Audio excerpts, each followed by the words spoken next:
Welcome to the Mismatch. I'm Chris Vernon, and joining me as he does every week from TheRinger.com is Dave Jacoby. Jacoby! Verno, I'm going to take the people behind the curtain. We taped the night before the pod comes out. Right now, on the Gotham Sports app, the New York Knickerbockers are losing to the Timberwolves. Their undefeated season is in jeopardy right now as we speak. Are you in a panic? Yes, I am panicking, but I'll hold it together for the pod. Is anybody playing? Yeah, people are playing. Oh, okay. I went to a preseason game last night, and it was a constant reminder of why I don't want to go to preseason games anymore. I went to a game that had 60 fouls and 76 free throws in the preseason, and I was like, okay, all right, what am I even doing? And I took my kids. I think I saw like 8 straight missed field goals at one point during the Timberwolves-Knicks first quarter. It was just like brick coming down, brick coming down, brick. The highlight of my night was my daughter asking me, "Who is Hugo Gonzalez?" I think I went to high school with him. Yeah, he's a rookie for the Boston Celtics, and might be good.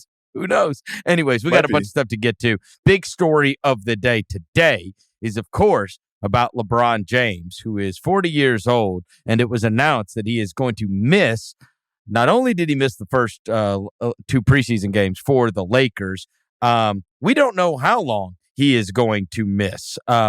He has sciatica, and I don't know how many people you know that have had this before, but I happen to know a couple of people, and they say this is absolutely crippling pain when you have this. And again, they put 3 or 4 weeks for a re-eval. Nobody expects him to be there for opening night when they're going to kick off against the Warriors. And so who knows? I mean, the JJ Redick said today he's on his own timetable. Like, you don't know when he's going to be able to come back. But there is going to be a reevaluation in 3 to 4 weeks. And just the people I know, as soon as this news came out, I had a couple buddies that texted me and were like, obviously he's LeBron James, but that is the worst. Like, it is, you are just debilitated when you have this thing. Well, a couple things. When it was first announced that he was missing the preseason games, I thought it might have just been some sort of veteran guile. Like, right. I've got my left glute hurts. I don't want to play preseason games. I don't really want to participate in training camp. I'm grown. We're all grown. This is for like people in their first, second, third year. I know the offense. Don't worry about me. But this is a little more serious. I'm glad you started with, do you know anybody that had sciatica? Because I do. Not only do I have inside information about Victor Wembanyama's blood clot via my high school girlfriend, Sadie. My wife was pregnant. We have a 6-month-old. And about 6 or 7 months into the pregnancy, she just couldn't get out of bed. She couldn't move. And then we literally bought her crutches. She's like, this isn't working. We bought her a walker to get to like the doctor's appointment. It's like she had a walker. She could not get out of bed. We go to the doctor's appointment. Doctor's like, it's sciatica. We're like, what is sciatica? You know how nerves work? There's sort of like tree branches throughout your body that sort of like all lead to the spine and the brain, right? For lack of a better explanation. And there is a branch that goes down from your butt to your legs and your hip, your butt and your legs. And sciatica is some sort of distortion, pinching, aggravation of that nerve branch. And it can shoot pain all up and down from your lower leg from your lower back to like your knee, basically. Yep. And my wife, Joie, was just out of commission. And quick aside, there's nothing worse than like having to do all of the parenting and housework and organizing and logistics for the family and not being able to complain about it because your wife is in bedridden, pregnant with sciatica. Because I couldn't even like complain about her not contributing or victimize myself.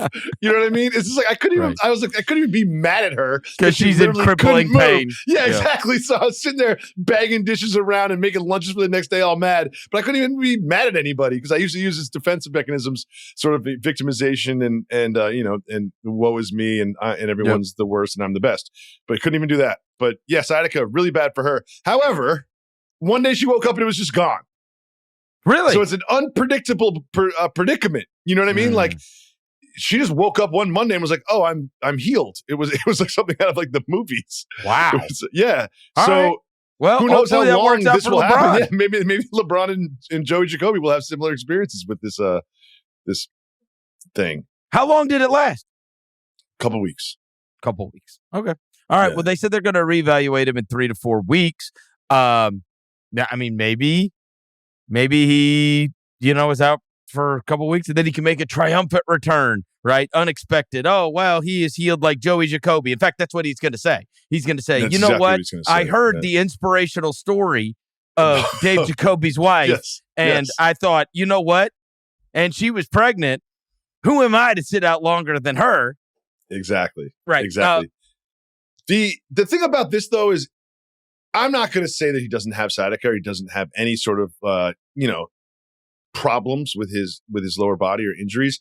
I do think this is on a macro level, some sort of load management, being like, I'm really focused on the playoffs. And if I have to slow play, if I take a little bit longer to come back from this, I'll make sure I'm 100%. If it was the second round of the playoffs, game 3 tomorrow, he'd be playing the game.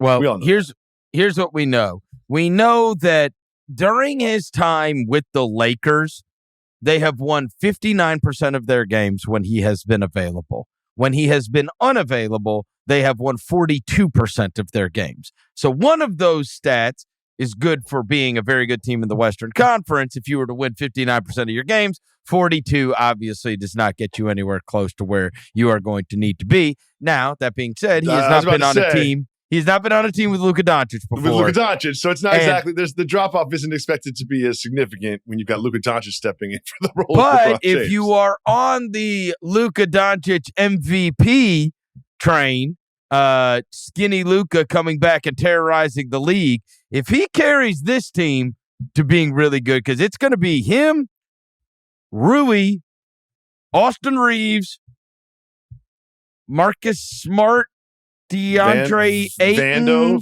Vando and Ayton, Jared Vanderbilt, and Jackson Hayes, Jake LaRavia. Oh, LaRavia, that's right. You know what I mean? Like Gabe Vincent. Dalton connects. he'll be carrying a team. That is for sure. We've seen him do it. We've seen him do it. So, but this is going to be quite the challenge. In the absence of LeBron James, that lineup looks a lot different, right? That lineup looks a lot different, and certainly this is perfect timing for if he is going to become Super Luka. It's perfect timing for him to become Super Luka if you're going to have to be without LeBron James for any amount of time. Well, that's the thing is we could be talking about 4 games. We could be talking about 14. You know what I mean? Sure. So there's a huge swing there. 3 weeks from now is sort of like, they're 2 games into the season. Yep. So this might be much ado about nothing. And I'm leaning that way because obviously I've got experience with sciatica. Of course, I forgot your experience with sciatica. Yes, of course. We have LeBron James. Did you get an erection when you saw? Oh, I'm sorry, not LeBron James. Giannis Antetokounmpo. That was the erection. I haven't had an erection in 3 years. 47. Yeah, we know that's not true. You keep popping out kids. How do you know they're mine? that one you posted the other day was super cute, and I was like, "Are you sure?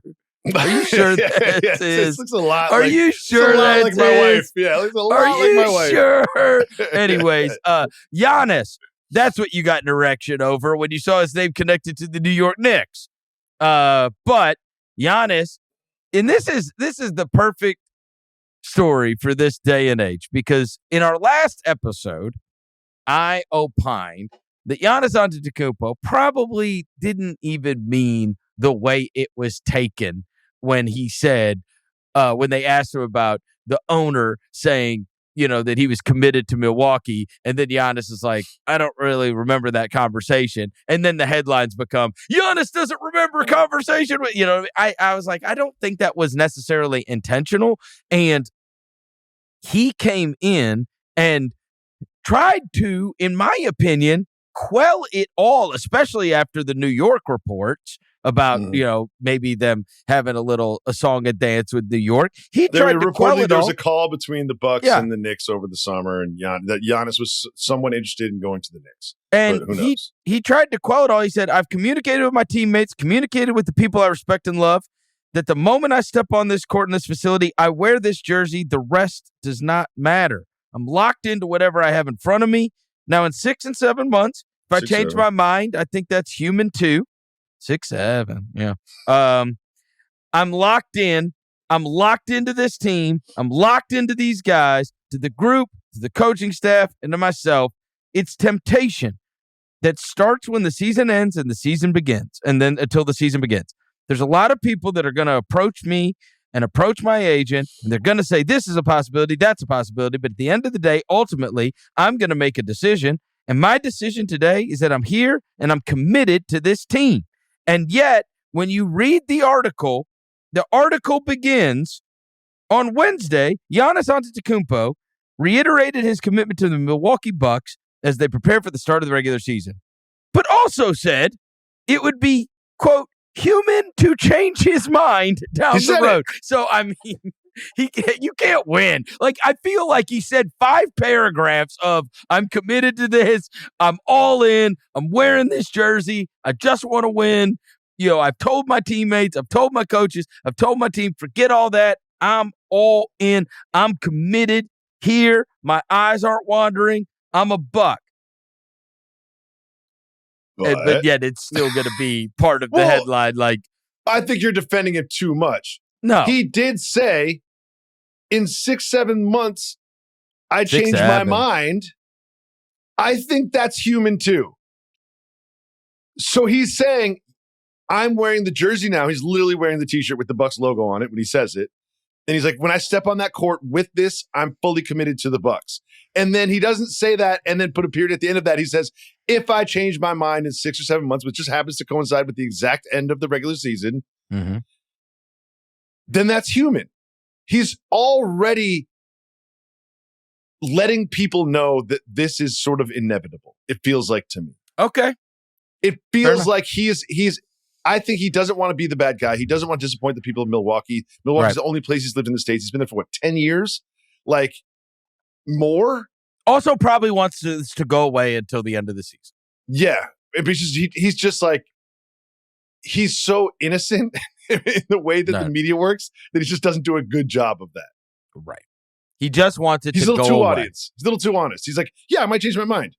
But he adds that part because that's truly how he feels on the inside. But if he doesn't have that part, we're not having this conversation. And he also, I'm sure in his mind thinks in 6 or 7 months, if I decide like, hey, I've done all I can in Milwaukee, we're not close to winning a title, and I want to make the most out of the rest of my career and be in a place where I can win a championship. And if I felt like it can happen here, I'll do it here. If I don't feel like it could happen here, then yeah, I might have to go elsewhere. And he doesn't want them digging up, oh, thought you were committed to the Bucks. That lasted 6 months. You know what I mean? So you do have to at least say, because then you can at least say, hey, man, I told you I just want to win, and I'm all in. Like, I'm not sitting there asking for a trade. I'm not wanting to get out. Like, I want this to work. He has always said that.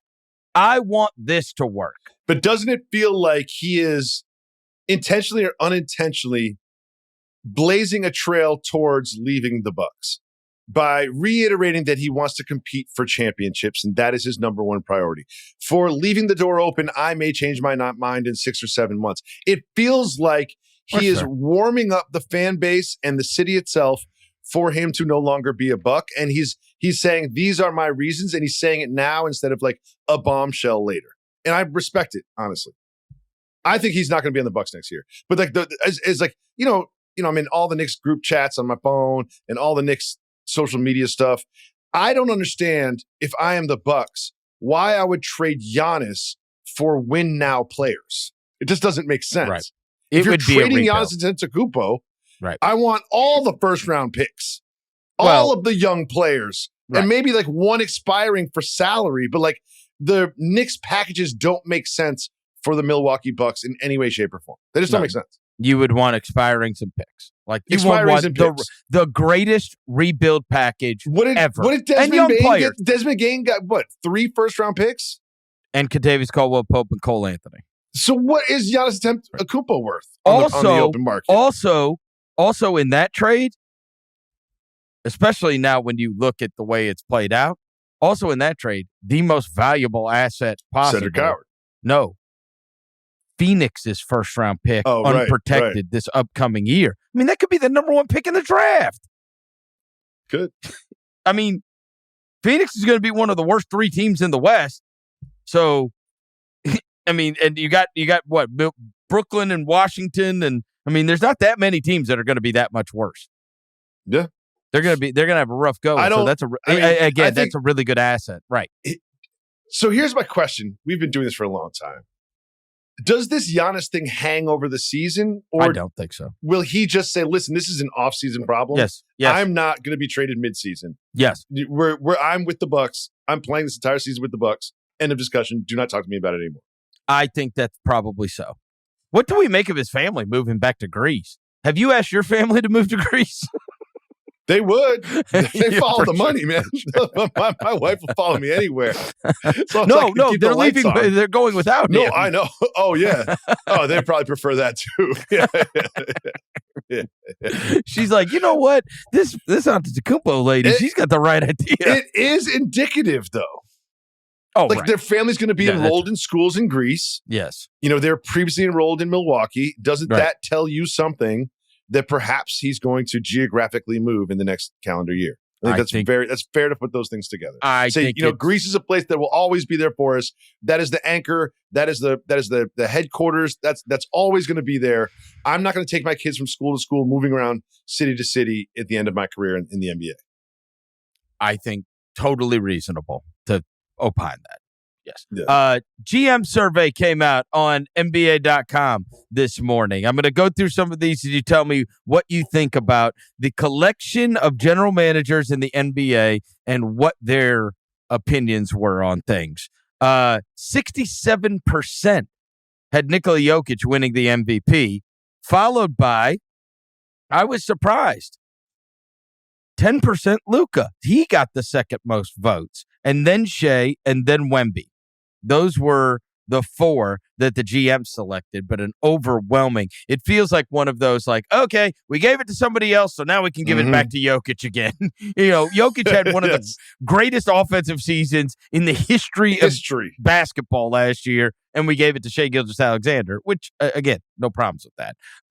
It was going to be one of those 2 guys when it came down to it. But got to be the first time in a while that Giannis isn't up on that list, right? As one of the guys that's high. I think that ties into the previous conversation about sort of where we expect the Bucks to be in the contention, the sort of like perception of contention for a championship, and where they'll be in the Eastern Conference standings. How about 80% of the respondents picking Oklahoma City to return as champions? Shocked. I mean, and maybe that's just the thing, because I went back and looked. 83% of them Celtics picked the Celtics last year. So maybe that's the thing. It's interesting because they're in percentages, but it's basically like 3.3% per person. Right. So it's like if it's 7%, that means 2 people, like the Cavs and the Nuggets got. If the Rockets and the Knicks each got 1 person to say so. So 24 of the 30 GMs in the league think that the Thunder are going to win the championship. Now, if I had to bet everything on it, I would probably pick the Thunder, but Thunder versus Field to me is like not even close. It's like a 20% chance Thunder versus Field. Right. Like 20% chance. Like I do not expect the Thunder to be the champions. I think they should be favorites to be champions because they were previously champions, but like I don't expect a year from now them to be the champions. It's really hard to repeat. It really is. And I think the Nuggets got better. Like, I don't know, man. I don't know. Been a long time since we've seen somebody repeat. Battle scars now. They do. They've got the scars. Battle scars. To win the East, I was surprised by this too. 63% picked the Cavs. I thought the Knicks number would be higher. But I think this is to be the number 1 seed, not to win the East. It says win the East. Eastern Conference rankings. I read this as like where we're going to be at the end of the regular season. It said to win the East. Well, who will win the East? So I guess you could look at it 2 different ways, but I mean, Cleveland right there. I mean, again, they were the number 1 seed last year. No, because it has a first, second, third, fourth. You see what I'm saying? So you get to pick. So they spread the percentages out like that, like the MVP voting. Okay. You see what I'm saying? So it's not just to win the East to say it is the same way it is to win the championship. They allow you to slot them into different spots, and they weight it. You see what I'm saying? So you think the answers would be different if they said to win the Eastern Conference, yes. like get through the playoffs?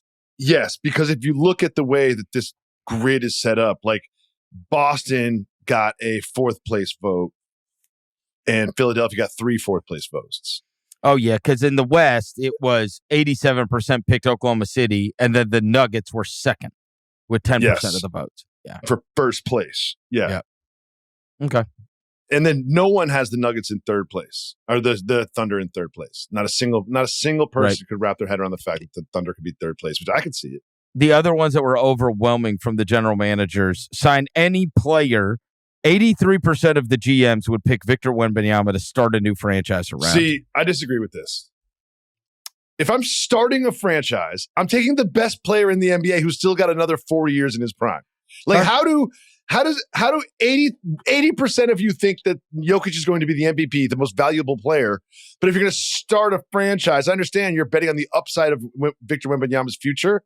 But like, I'll take the best player now if I'm starting a franchise. I mean, I think they're looking at it and going, if this guy is what I think he's going to be, I've got 15 years of job security and awesomeness. Assuming he stays with whatever, but we're talking years down the road. But there's a part of me that said, if I'm starting a franchise, like if I'm now the Seattle Supersonics 2.0 president, GM, owner guy, I might want the best player right now and win some games right now instead of the guy who grows 2 inches every offseason and goes to see Shaolin monks and like we're not really sure if it's gonna pan out the way we thought it would. I'll take the sure thing, which is the slow Serbian. 30% of GMs picked the breakout player this year to be Amen Thompson. I love Amen Thompson. I do wonder what the opportunity for breakout is with the ball in his hands, because I have found him to be dynamite off the ball, like in transition, like, you know what I mean? Like if it is so that he is going to like starting the offense for that team and like playing point guard minutes for that team, like I don't feel like that. I don't know. I don't really see him as that kind of player, but I mean, again, when I first fell in love with Amen Thompson, it was when Sengun was out and him and Jalen Green were going off nightly, and he was playing the 4 and playing the dunker spot. Yeah, and it was like, what is this? This guy is like, this guy guards all 5 guys. This guy is like pounding everything. He's flying down the court on the break, and it's like, I don't know, man. If you're like bringing the ball up the court, like I just don't. I don't know if where he's slotted in the absence of Van Vliet in the context of that team is going to enable a breakout season as much as when maybe this poll was taken. Or maybe this poll was taken with the idea that Van Vliet isn't in the mix and that will lead to the breakout. I don't know. I just don't know how he fits without the director, the guy that's running the whole show. I think what Amen Thompson does so well, it's like, you know, when the quarterbacks make like off script plays? Yep. Like he is so good in transition on defense, loose balls, just like chaos. He's calm in chaos, and he's absolutely he's gonna come out with the ball and jump up and dunk it. Yes. And I think in their set offense, it is very clearly going to be, we're going to have 2 offensive hubs. One is named Kevin Durant and one is named Alperen Sengun. Mr. Thompson, you are welcome to cut. And, I'm going to get to it later, but like he had some great cuts. But for me, with both the Thompson twins, I'm absolutely in love with them the same way everyone else is. Athleticism, dunks, transition, steals, just like extra effort on defense. But sometimes they rise up for like a 15-foot jump shot. I'm like, oh, we got to fix that. Like sometimes Amen Thompson will rise up and it seems like he's never shot a basketball before. And I'm talking like a 17-footer that's like semi-open. And I'm just like, look, for you to really be like all NBA, to be like franchise guy, max player, like I need to see a little bit more touch with the jump shot. I just need to see it because the highlights that get to social media and the things that people fall in love with Amen Thompson for are very loud athletic plays, but sometimes the calm, quiet, like swing to an open shooter, and he just looks like it just like clangs off the glass in a very awkward way, where sometimes I'm just like, man, those loud plays are really loud and like gets circled around on House of Highlights. But like, hey man, how about you just knock down some open shots, because there are going to be tons of them with Kevin Durant in your team now. Well, it's also just odd fits. Like, again, there's no talent problem. They're all talented. I mean, this is Ime Udoka's job. It's a Fred VanVleet problem is what it is. Like, I mean, all of a sudden, the value of Fred VanVleet, like in a vacuum, I know, is 1/3 of his value on this particular basketball team. I agree. Because you look around and you're like, who fits where, and is that the best position for them? You know? Like, because you got Finney Smith, who's obviously not going to be ready for the beginning of the season. Yeah. But like, then Durant, then Sengun, then Jabari, then Steven Adams. We're going to go huge. Yeah, I don't. Like, I don't know how Durant, like this. Are they the same? Are they in the same spot on the floor? I don't know how it all fits together. Right. That is one thing about last year's team, is even if they were inefficient players, Jalen Green is a 2-guard and Dylan Brooks is a small forward, and then you've got the 4s, and then you've got the 5s, right? I'm just saying, and Fred VanVleet is a point guard. Like, this is all just, hey, he can do it. Now he can direct the offense. Now he can direct the offense. And I'm always worried about that stuff. Well, always. A couple things about this stupid poll. Victor Wembanyama should not be allowed to have a breakout season in 2025. I just feel like he broke out when he got drafted. Like, it's like he's already broken out. We know what he is. We've seen what he can do. Like, I don't think he's possible of having a breakout season because of the expectations. And I think you do a good job of sort of detailing why you're not sure this is the Amen Thompson year. That's all. Because there's a lot. I think the Rockets will be very good, but I'm not sure Amen Thompson will be able to be showcased offensively in a way that will make him look like a leap guy. Correct. Because that doesn't mean they won't be scoring. That doesn't mean they won't be good. They'll just have better options on the floor. Yeah, where are you in the pecking order? There's just better options. I think that he will be a guy that when the defense sucks into Sengun and sucks into Durant around the free throw line, he'll just get those cuts.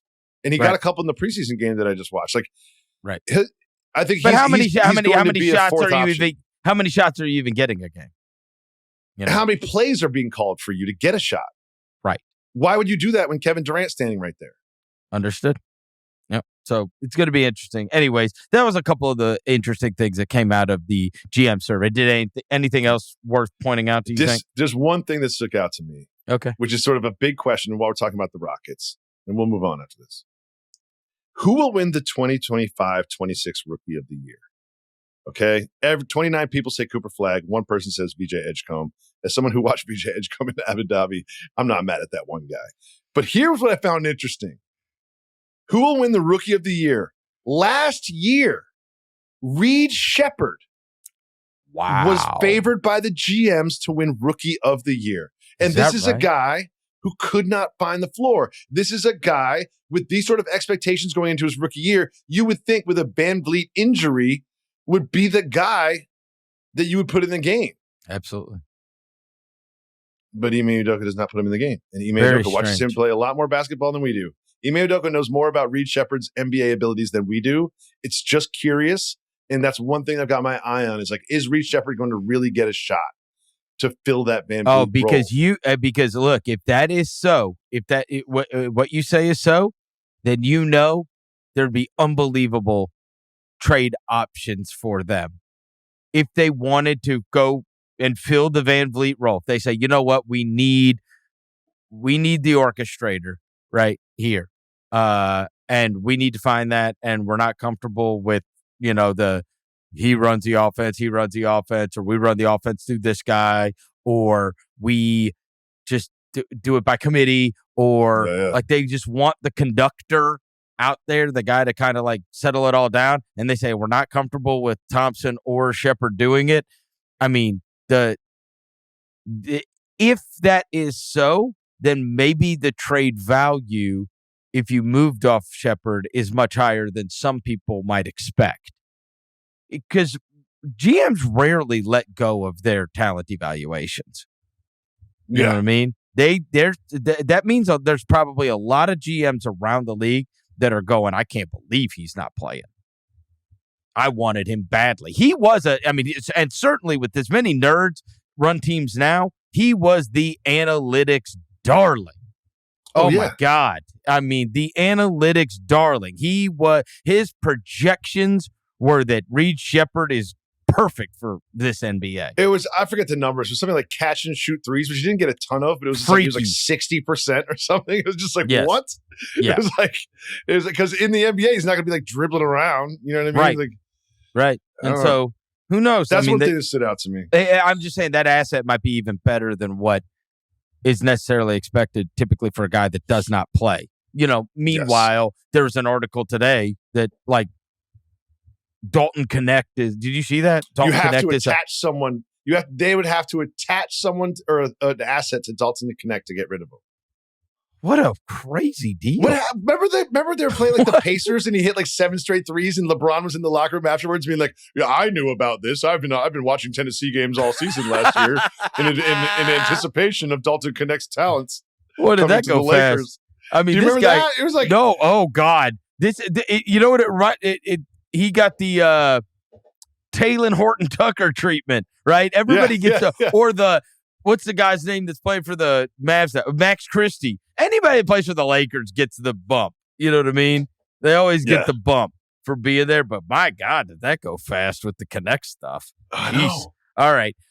We got some preseason basketball that has already gone on. Teams are playing on a nightly basis. As I told you, I went to a game last night, and it was bleh. I mean, it's a tough watch. 76 free throws. I mean, look, hey, all right. How many have you ever heard of in your life Javon Small or Lawson Lovering?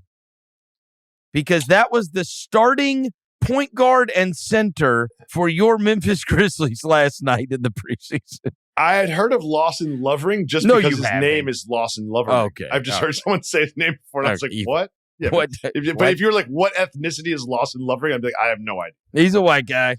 Yeah, I can tell. Yeah. And then Javon Small, that was the starting point guard last night. But I mean, like, so I didn't exactly it was good to see the Celtics up close and personal. And so we are going to do some preseason standouts. And I'll go ahead and start with Jaylen Brown, who I got to see in person last night. It is going to be weird watching the Celtics this year. I mean, they show up out on the court, and I'm like, what is this? It's Derek White. So Simons didn't play last night, and Pritchard didn't play last night. Two players of which you'd be familiar. The things you notice when you are watching them is you're going, oh, my God, is Jaylen Brown going to score a boatload of points this year? Didn't they shoot 53 threes? Yeah, he had 21 points in 20 minutes last night, and I went and looked it up. In the years that since they have been on the same team, Tatum and Brown, I went and looked up Jaylen Brown in games that Jayson Tatum has not played. Jaylen Brown has averaged 27, 7, and 4. All right. And you got to imagine, and there were still good players on those teams. Oh, yeah. And he averaged 20. I mean, are we like, how high can we go on the Jaylen Brown? I mean, they are going to score. You got to get to a number, right? You're going to score points. And Lord knows they are going to give up a ton. They have no big guys, Jacoby. None.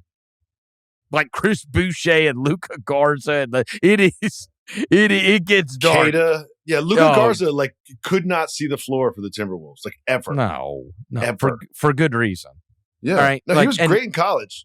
Yeah, and so, anyways, it's going to be a lot of Derek White and a lot of Jaylen Brown and a lot of Peyton Pritchard, right? In terms of trying to, I do not think they are going to be a good basketball team, I don't obviously. But the Jaylen Brown thing is going to be fun to monitor just because we're getting this season without Jayson Tatum. And I think the stats could get gaudy for Jaylen Brown. I really do. I think they could get gaudy for Jaylen Brown. It's his team. There's no doubt about it. I think that he will score a lot of points, and I think the raw stats will look good. But we all know that Jaylen Brown can be offensively challenged at time to time, especially with ball handling. And I think he's going to be asked to do a lot more, and the defense is going to have a lot more attention focused on him, especially as sort of teams will, it's Like, oh, where are we going? We're flying to Boston, and like whatever coach is supposed to prep Boston, be like, well, look at this. Yeah, they shoot threes, and Jaylen Brown does stuff, and that's all they do. It's also either Jaylen be Brown ISO or swing three. That's all they do. The other thing I thought as I was watching last night is a lot more attention on the existence that Pritchard and Derek White have had to have. Two huge favorites, media favorites. The existence they have gotten to live is a much different existence than it's going to be right now. They're on the whiteboard now. Like they literally weren't on the whiteboard before. Like, yeah, they're like literally one of the three things to talk about. Exactly, that they have to worry about. I think that's why I am lower on the Celtics than many, because I just like Boucher. No, dude. Like, no. What are we doing? No. What are we doing? No. They don't, I mean, and the word to the wise is that they're going to try to get under the tax, and so Hauser and Simons could be gone. I mean, we'll see. But it's good. I will say this: this guy might average 30-something a game. Well, my standout from preseason is someone who we talked a lot about this summer, and it wasn't always in a good light. Okay, fell in the draft, drafted by a team that seemed like he didn't want to go to. Man, you put that Jazz uniform on Ace Bailey, and you put him on the floor, like. Buddy. It kind of looked like Edgecombe. I was like, this is an NBA player right now. It's the preseason. No.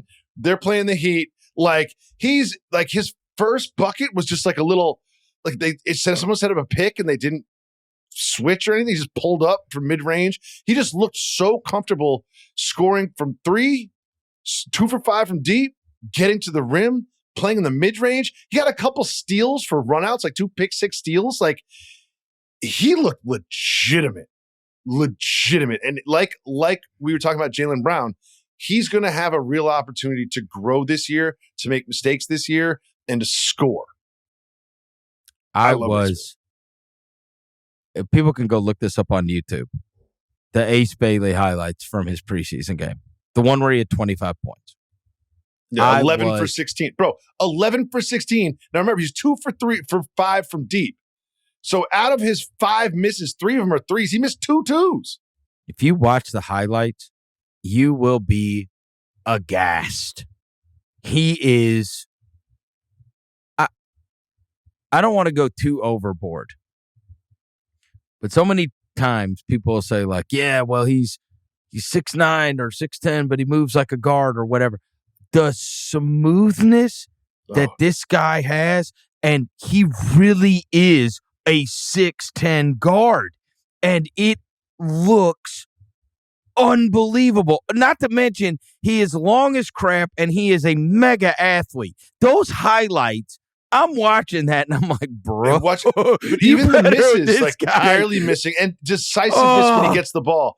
He catches the ball and just quick jab steps to his left, drives to his right, makes something happen. It's just like, there's no hesitation. There's no, like, let me read the defense. Oh, coach told me this, so let me think about this. No, he's just going. It's not wasted dribbles. No, it's just in the flow.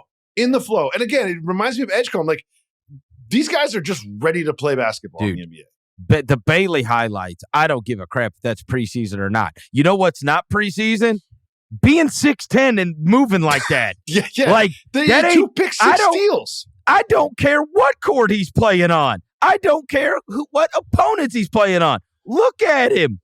It'd be like if you had if you were watching a football game and they're playing against some guy was in. It was like when you watched Adrian Peterson as a freshman in college, and you were like, "Yeah, but he's just a freshman." Then you saw him out there, and you're like, "Wait, what? This guy should be in the NFL. This is ridiculous." Like, or Herschel Derrick Walker Henry or something. Alabama. Yeah. You're like, what? Like, who's going to tackle that guy? Okay, this is stupid. Like, it is what it appears to be. He is 6'10", and he's crossing people over, and he's hammer dunking, and he's 2 dribble pull-ups, and it's like, oh my God, this guy is awesome.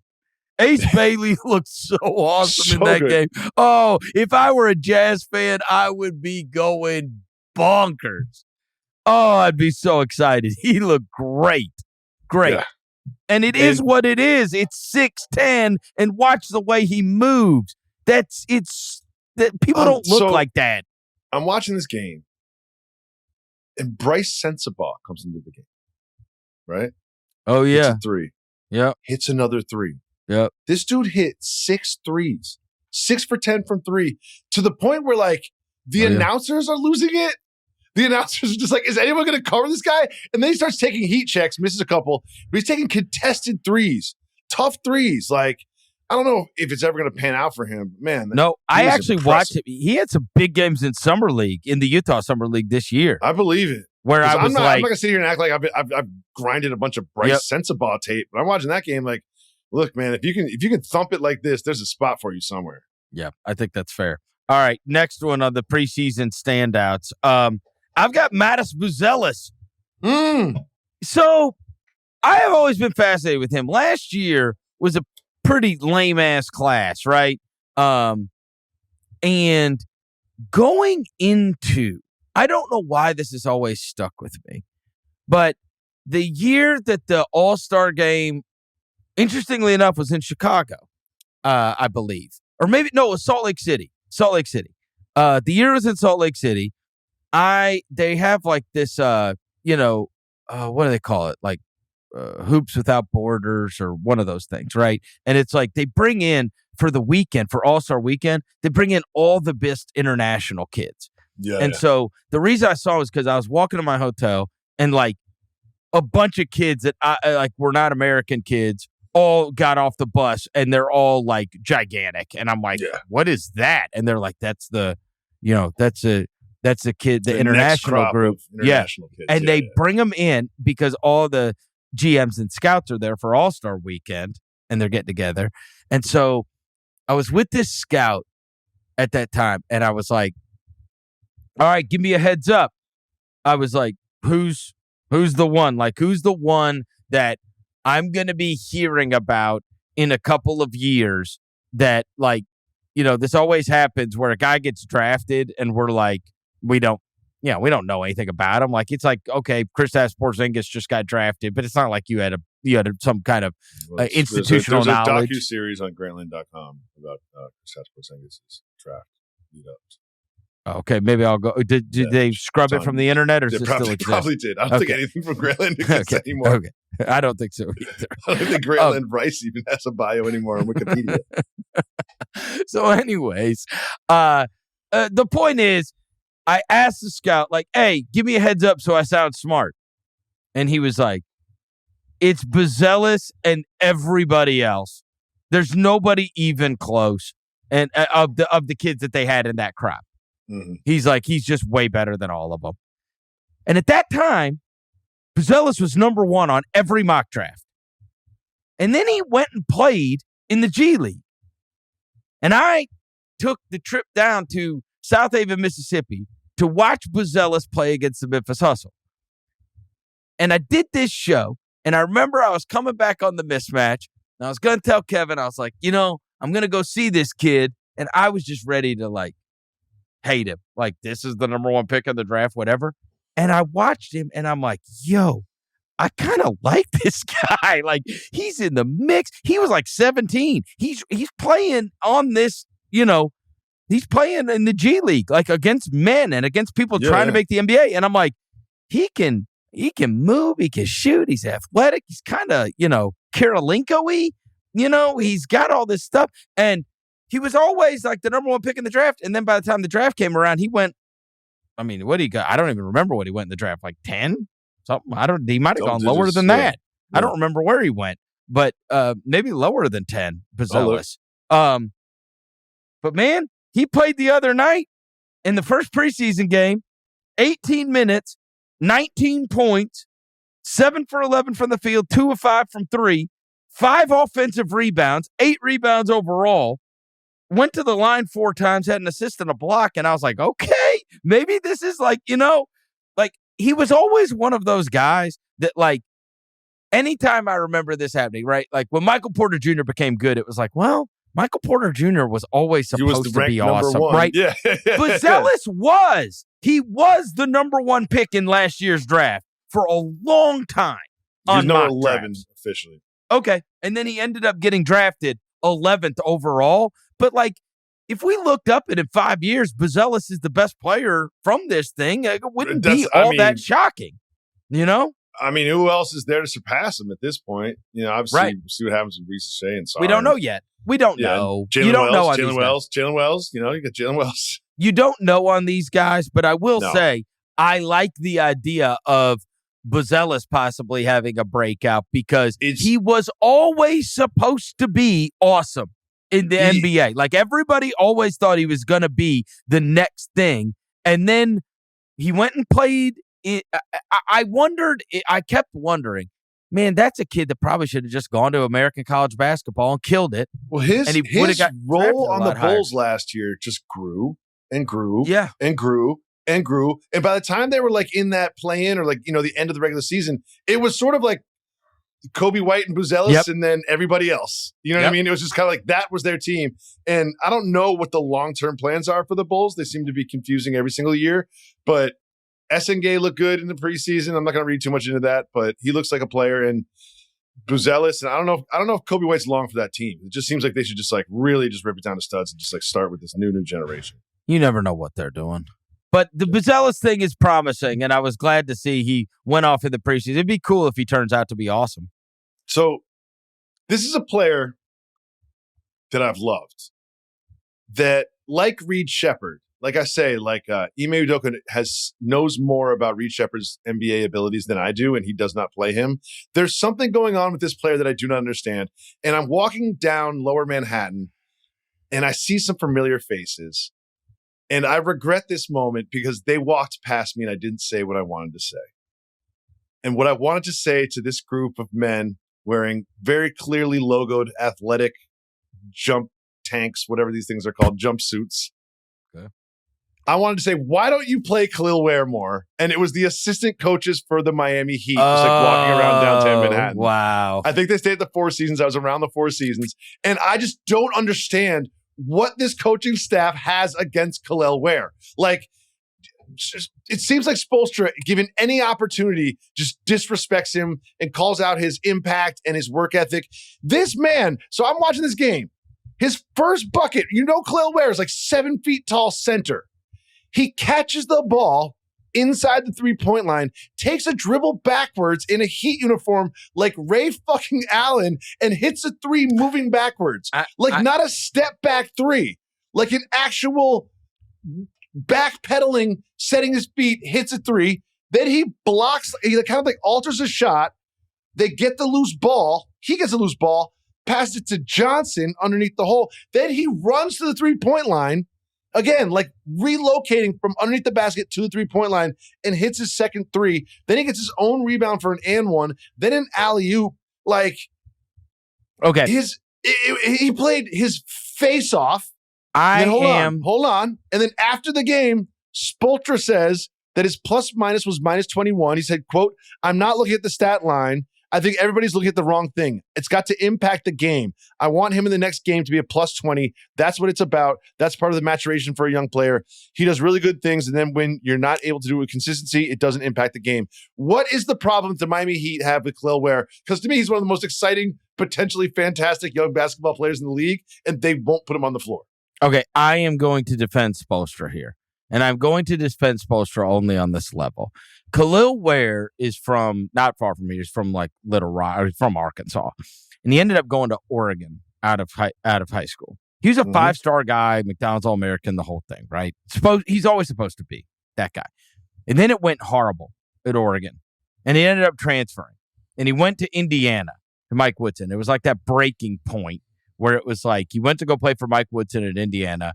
And Mike Woodson will tell you the exact same things, right? It's like, I had to drive this kid into the, he's one of those guys that's like the 7-footers that like, it's very DeAndre Ayton-y, Whiteside, you know what I'm saying? Like everybody says, bro, what you could be if you would just, right? And so I actually think it's the best thing possible for him to be with Spoelstra and someone that is going to hold him to account, because otherwise he is the kind of kid that I think could delve into just playing basketball. And you remember how I told you, like, I watched DeAndre Ayton last year, and it's like he's playing with AirPods in. Like, but when Chris Paul and Monty Williams were on his ass, people thought he was like a key to the finals team, right? He was. And it's like, I got it. But I'm saying some of these 7-footer guys where it's like they might not love basketball. They might be playing basketball because they have an opportunity to play basketball. And they're unbelievable at it, but you've got to ride their ass to be able to get them up. Whatever they got to do it to this man, because I'm telling you, these threes he was hitting, they're not like he is freaky talent. Brook Lopez stand in the corner, 7-footer, set your feet, super slow release, like knock down 40%. No. Like he's moving his body, moving his feet, playing his feet, and shooting like sort of like out of rhythm 3-pointers as a 7-footer and hitting them.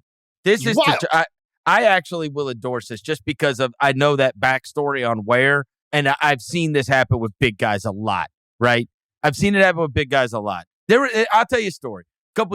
Several years back, there was a kid named Deontay Davis who was a 7-footer who was supposed to be a lottery pick. Same kind of deal, like great high school player, played at Michigan State, then was going to be a lottery pick, and everybody just ditched him. And he ended up going in the second round. He got drafted to Memphis. Now, I knew Deontay, and he's mega immature, and he, he had been bounced around from school to school to school and team to team to team, that whole, the story of many of the basketball players at that time. And so, anyways, we're at a summer league game, and one of the team representatives at the time said to me, I said, the crazy thing about a guy like Deontay Davis, I said, if I went in that locker room right now and I said, Deontay, I'll bet you $100 you can't get 20 rebounds tonight. I said, there's no doubt in my mind he would go and get 20 rebounds just to win the $100, just to prove me wrong, right? And I was like, what he doesn't understand is if he went out there and just grabbed 20 rebounds, he'd make $100 million. There's $100 million waiting for you. And I'll even tell you who this was. It was Ed Stefanski, whose son is actually Kevin Stefanski. He's still a higher up for the Detroit Pistons now. And it's Ed Stefanski. And I told Ed this. I said, if I bet him $100, I think Ed Stefanski turns to me. He goes, go bet him. And I always think about that. I'm telling you, these Aytons, Deontay Davis, Kel'el Wares, they're all these like crazy talented guys. And it's like, bro, if it does click, you've got all the talent in the world to make this happen. But we've got to get the tenacity, the heart, all of it that goes along with it, right? So I'm trying to think of examples of people that sort of turn the corner like that. And I'm starting to think like Karl-Anthony Towns is just too talented, too good in Kentucky. Too good to be considered someone who sort of like clicked like that. Oh no, Ayton was a great one for the Chris Paul and Monty Williams. Then that all turned bad too, right? Well, do you remember when they're up 2-0? Oh yeah. And we're all like, myself included, I was like, well, the Suns are winning the championship. Chris Paul's first championship. And I'm sitting there being like, did DeAndre Ayton just outplay Giannis Antetokounmpo in the final series? Again, that was after 2 games. Check back in after 6 games. And we know the answer to that question. But I was really impressed by Kel'el Ware last season. And I wish I would have yelled that at those coaches when I walked by them on Broadway. And I was really impressed in this preseason game. I just think that he's got everything you could ever ask for in a young center. Ask for it, except for the motor and the off-court desire. I agree. I agree with you. And my last one is I'm not even going to single one out. This entire rookie class. I mean, I am so excited. And now, of course, there's going to be 100 million games on television this year. But to bounce around and to get to watch all these rookies, because last year was such a dud with Alex Sarr and Reese Shea and Reed Shepherd not even playing, and you can go down the line, right? But even when we've already mentioned Bailey, we've already mentioned Cooper Flagg, we've already mentioned VJ Edgecombe. We didn't even mention Cooper Flagg. You didn't have to. Yeah, right. But then these other ones where it's like Yakachunas, who had the 10 assists in that Miami game, he was the one that's got this great chemistry with Kel'el Ware already somehow. Con Knipple had 18 points in his first game for Charlotte. You had Carter Bryant, which the reviews for him, people love him in San Antonio. You even had that big tree from Creighton, Ryan Kalkbrenner, have a game for Charlotte. You have Johan Behringer, the big project that Minnesota had. The entire like Nets team. Yeah, you have the whole Nets team. You have this kid that I saw for Boston last night, Hugo Gonzalez, who was fun. You have Cedric Coward, who's playing for Memphis, who's the target. He played well. Didn't he play pretty well? Target? Yeah, he was fine. It took him about 3 halves to get going. Game 1 was a disaster. First half of this second game was a disaster. And then by the second half of the Boston game, he stopped trying to fit in and just started playing basketball, right? Yeah. The other one, Neat Clifford, the kid from Colorado State, he had 9 assists for Sacramento the other night. Like, I'm telling you, we're going to look up and down, and this thing is loaded with talent. Loaded. This rookie class is going to be and I love awesome. Trey Johnson. I love Trey Johnson. Oh, and and Fears and New Orleans. Yeah. I mean, this thing is loaded. It's going to be awesome this year. I cannot wait for all these rookies and to see how they all turn out, because even in the preseason, some of them have shown already. And by the way, we were talking about how they don't like Ware, or, they besmirch Ware. Boy, they love Yakachunas in Miami. Really? Oh, he called him a pit bull. And Spoelstra loves pit. That? They said him and Davion Mitchell go at it in practice. I love Davion Mitchell. He said they go, and that is wars. Davion Mitchell finished the like playing in regular season like absolutely on fire. By the way, he was hitting like 6 threes a game, like 6 for 9 from 3 during the play-in. By the way, that Yakachunas, he was the winner of the votes for the GM survey for the biggest steal of the draft. That's who they voted. The guard from Illinois, the big kid. Yakachunas. Who else on it? Ace Bailey, Carter Bryant, Behringer, Liam McNeely, and Asen Newell. All right, it's my turn. Last one. I'm going to make this quick because we're going long. Yep. This isn't even like crazy. We all saw it. We didn't see it. We all heard about it and watched the highlights during Eurobasket. But Alperen Sengun, man, this dude is just really rounding into form. And, he didn't have a huge stat line in the last game, but they played the Hawks. He was 19 points, 6 assists in 17 minutes. Whatever. For me, it was the assists. Like, a lot of people compare him to Jokic, and that's fine. But one thing that he does that is very Jokic-y is he's not getting cheap assists. Like, he's passing players into open spots like a quarterback against the zone. He's creating baskets for other people with his vision, and they're cutting. Like, he got one cheap assist to Kevin Durant, who made a move after he caught the ball. But his other assists were just like guys sealing, but not even know they have the seal, and him just passing the ball there, and the ball's in midair, and you can see the recipient of the pass be like, "Oh shit, that's coming to me. I didn't realize I was wide open under the basket." Like, his passing ability is smooth and effective. And his assists are assists that he creates basket for other people. He's more and more efficient. He was great this summer. I think with the vacuum gravity effect that Kevin Durant has means more space for him. I really love this season for Alperen Sengun. He's always reminded me more of Sabonis. And I know Arvidas or DeMontis? DeMontis. Oh, he's more Arvidas than DeMontis. I'm just old that I remember Arvidas. Like, I know. Because Arvidas had the fancy passes. Like, the passing stuff is more Arvidas. You think it's fancy than DeMontis. Yeah. Oh, yeah. Right. He's got a little flair. Like, he's doing things for funsies, not just efficiency. Like, DeMontis is boring. Sorry. He's boring. He's effective, a good though. basketball player. He is effective, though. After this show, I'm going to Google DeMontis Sabonis highlights on YouTube, and it's just going to be like, sorry, no results for that search. How dare you? Seriously. How dare you? All right, let's get to our questions. We got to burn through these. Let's do it quick. It's all Knicks and Cavs on picks for the East. Who would you bet on for the 3 seed or to be better than one of those two teams? If you had to bet on a third team in the Eastern Conference, because it appears that in every poll, it's Knicks, Cavs, and then everybody else. So let's go to the GM poll, which is where I'm basing this off of. Okay.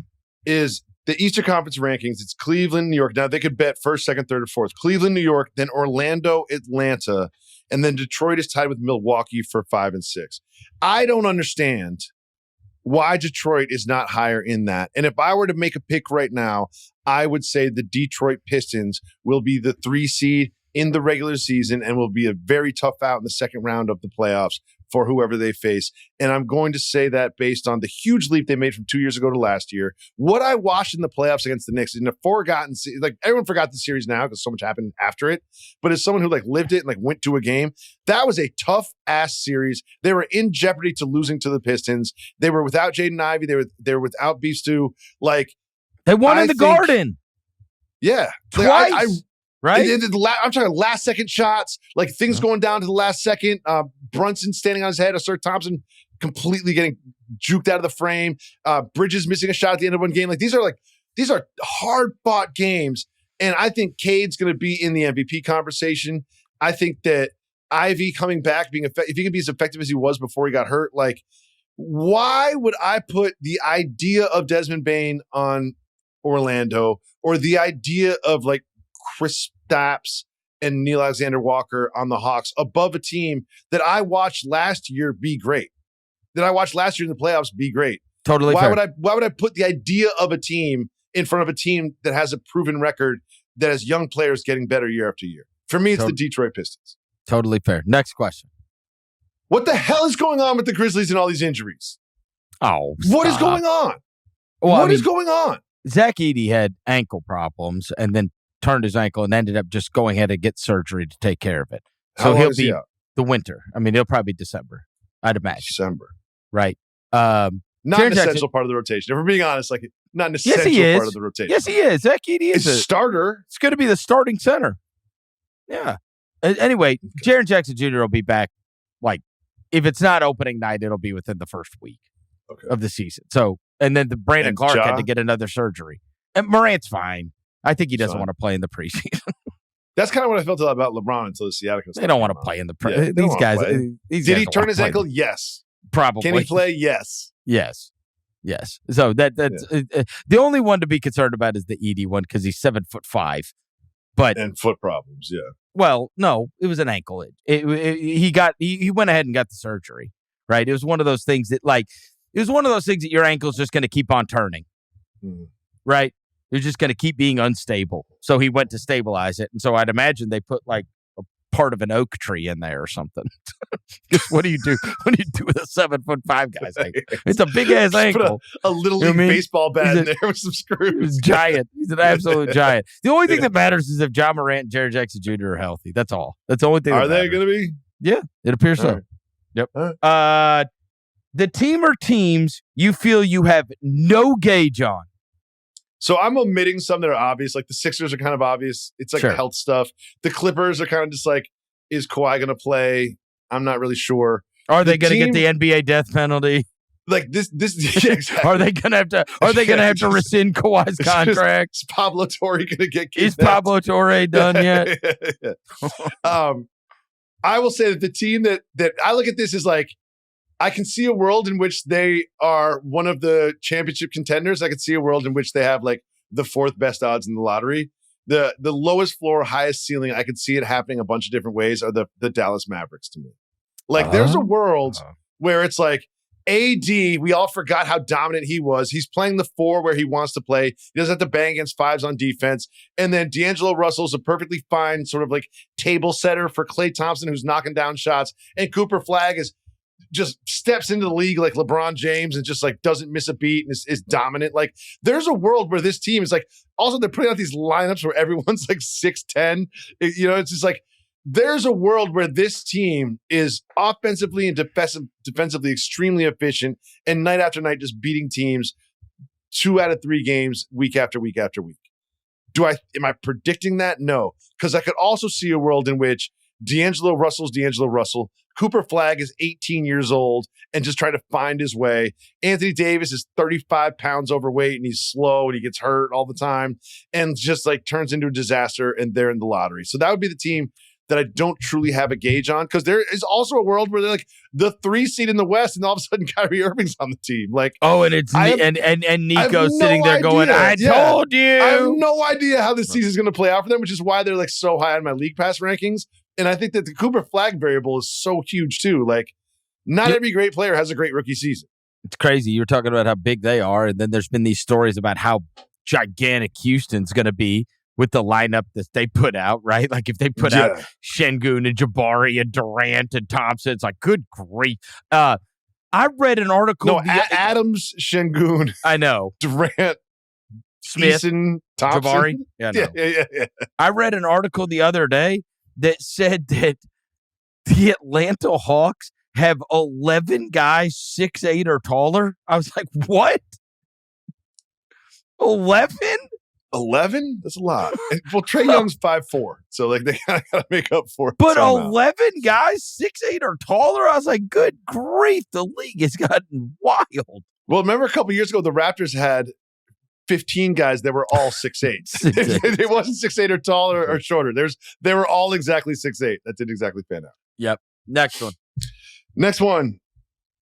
This is based on the recent news that Jayson Tatum is trying to come back this year. Is it a bad idea for Jayson Tatum to come back this season? Yes, of course. It's a terrible idea. I saw Boston last night. I mean, what are we talking about? To get to the play-in?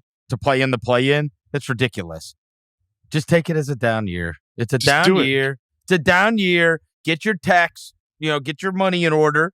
Right? It's a money in order. If you win a amount of games, right, you don't have to lose on purpose. You win as many as you possibly can. But, I mean, you're not going anywhere. And it's not like, God forbid, you risk bringing the guy back early and then something catastrophic happens. It's a lost season. It's a lost season for him. I mean, just have him back 100%, getting ready to go try to make a title run with the two Jays next year. So there was, I live in New York. And most of my friends are Giants fans. We have a couple Jets fans friends. And you remember the season a couple years ago when Aaron Rodgers, September 11th, tears his Achilles. And, he gets the speed treatment and he's trying to come back. He's walking without a boot. There's this whole idea of will he or won't he. And the defense was so good. Right. That with mediocre to good quarterback play, like there's a puncher's chance to make a run. But by the time he was potentially available to come back, they were out of it in the standings. Mm-hmm. I could see the impact that a quarterback has on a football team, a reason to come back in that scenario. But they're not like Jayson Tatum away coming back off an injury from championship contention. No, they got rid of their good players. They made all the moves in the offseason to tell us they're not trying to contend for a championship. So if he, quote unquote, comes back and plays 10 minutes a game to get like live action behind him before next season, fine, if it's part of his rehab process. But the idea that he's going to come back and they're going to make a deep run or like do a thing just makes no sense to me whatsoever. If you still had starting Drew Holiday, if you had Drew Holiday, Kristaps Porzingis, and Al Horford on this team, and you're fourth in the East because everyone's hurt, and it's like you and the Knicks and the Hawks and the Cavs at the top, and you've got a game one on your home floor, and and a month to ramp up, maybe, but no, this is not the year. I just literally named the other three guys. That again, you don't have Holiday, you don't have Horford, you don't have Porzingis, you don't have what are you talking about? No, do not. Do you know what just crossed my mind? What? It's going to be a great year for Joe Mazzulla quotes because they're going to shoot like 63s and go like 15 for 60. And he's going to have to talk about it after the game, and he's going to say the wildest shit. It's going to be a great Joe Mazzulla quote here. Especially because that the writer in Boston that always asks him about why don't you drive more, Gary Washburn. They got a little rivalry going about why don't you drive to the rim more? Because Gary Washburn's covered that team for like 30 years. Mazzulla gets so perturbed about it. After scoffing at Wemby's offseason, which you did. You did that. Mm-hmm. How'd you feel when he drove, threw a guy into the third row, and then tomahawk dunked on the world in that preseason game? I sent you the clip. You saw it. Clip. Everybody in the world was like, oh, my God, this is a problem. Yeah. I watched the clip and I watched it again and I watched it again. Do you know what I realized? Inter squad scrimmage. That's a practice. That was Luke Cornett. That was not a competitive game. It's a media fave, Luke Cornett. Yeah. Oh, God. I was when the Spurs signed Luke Cornett, I thought looked like Shaquille O'Neal. He did the knees up in the air when he dunked like Shaquille O'Neal, too. I was just like, this is This is wild. Another thing I want. Listen, that was it Luke Cornett? Was it Luke Cornett? Yeah. Oh, I may be a little extra critical. He sunned him, bro. But it's also like I'm not going 100% on defense. It's practice. No, he sunned him. He sunned him. It did not. But he sunned Luke Cornett. Did you see the video that came out yesterday? This is the shit that bothers me about Wemby. They released the Hakeem teaching him the Dream Shake video yesterday. Oh shit! So now we have the no one works out harder than me. Yep. We have the New York Times 4,000-word fluff piece about him going to China and Japan and him going to NASA and how hard he works. And then we've got 5 or 6 days after that, we've got a release of the him and Hakeem video learning NASA, the Dream Shake. NASA. It's like, yeah, he went to NASA in Houston and learned about rockets because he's so smart and interesting and worldly or universally, I should say. I'm just like, bro, just play basketball. You're the only. You need to just stick to this being the only guy that hates Wemby. I love it. I'm just sick of it. And then he plays 21 minutes and 39 seconds against the Heat, takes 9 shots. How 9 many shots. How many threes? I will say this. How many threes? How many were there? I'll look it up, but I think it was. No, I think it was actually 2. And one thing he did do, to be honest, I always say, like, if you've got an open 3, you've got an open lane. He did up fake some threes and drive to the basket. Okay. And the threes that he missed were like good shots. He didn't. The shot selection I didn't have a problem with. I want to see you get up more than 9. And how about don't tell me about your great offseason. Show me what a great offseason you had by playing good basketball. I will say you are the kiss of death because last year you decided to be the guy that doesn't like Anthony Edwards, and that turned out horrible. And this year, I predict it's going to turn out horrible again because Wemby's. Did you see Anthony Edwards in the Western Conference Finals? Yes, I saw him. He was playing, You realize that, right? Well, Victor, yeah, I did. I did happen to see him in the Western Conference Finals for a second consecutive year. We'll see if Victor Wembanyama and the Spurs make the playoffs. Victor Wembanyama. We'll see if Wembanyama and the Spurs make the playoffs this year. Boy, that New York Times thing sent you over the edge on I him. hated it. I hated it. You didn't have as big a problem about Luka's, body issue. It's men's health. It's men's health. That's where you go for like workout routines and nutrition stuff.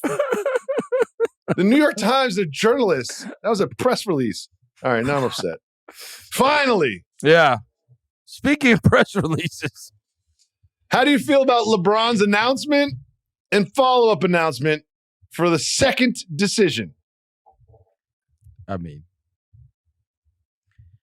I guess I was one that, like, I didn't know it was going to be an ad. Like, JJ Redick was like, anybody that didn't know that was going to be an ad is an idiot. Like, all right, JJ Redick thinks everybody's an idiot anyway, so I'm not going to take too much of that. He for sure thinks everybody's an idiot. Except himself, of course. I didn't know what it was going to be. I guess I should have like some kind of hot take about it. I just thought it was lame. I thought it was lame. My spidey senses, I'm not going to sit here and lie into a microphone and be like, I knew it was an ad. But my spidey senses went up and I was like, who's that guy interviewing him? Because remember, I always thought it was weird that Jim Gray got the call. Like, wasn't that weird when they're like, Jim Gray is going to interview him at the boys club in Stamford, Connecticut? I was like, why that mix of nouns? That was weird. But the fact that he was wearing like a similar shirt, I was kind of like, what is going on here? This is a weird way to announce your retirement. I figured he was going to be announcing like maybe something with that league that that we've been talking about. Yeah. Or, I mean, I thought it was probably going to be something corny. I did not think it was retirement. I thought it was going to be something corny, but here's the other what thing I'll is say, the Hennessy thing. It's a weird brand match to me. I don't know. I know the money comes. The money's the money. You know what I mean? So here's what I'll say. But have you ever ordered it? Do you ever drink it? I did back in the old days, but I've moved on. It's very sweet and make your teeth hurt the next day and give you a hangover, in my experience. Yeah. It's also cultural. But I will say this. He got paid a lot of money to do that. But I believe when the concept was brought to him, he should have said, I'm very excited about this partnership, but I don't want to launch this partnership by me misleading basketball fans around the world. Like, it's kind of like a boy who cried wolf thing. Like, you can only do that so many times. And I just kind of felt like it wasn't worth the money. I would be like, is there another way that we could celebrate the Hennessy brand besides pump faking my retirement? To me, I think, you know what? It's corny. Like, to me, it's corny like the Snoop Dogg thing. I'm done smoking weed. Oh, actually, no, I'm announcing that I'm an ambassador for weed. You know, whatever the hell it was. Shocking turn of events from Snoop Dogg. Yeah, right. So, but I will also say, like, I love LeBron James as a basketball player, and he becomes harder and harder to defend, like, as every month goes by for his, like, off the court weirdness and corniness. I think he's corny. He's just kind of corny. That was corny. That was corny. It was corny. Objectively corny. Yes. And it's not going to make me want to run to the liquor store and buy a Hennessy bottle. I'll tell you that much. Yeah. Totally fair. All right. That's going to do it for this episode. Thank you to our executive producer, Jesse Lopez, as always, and Jacoby. We'll talk to you next week.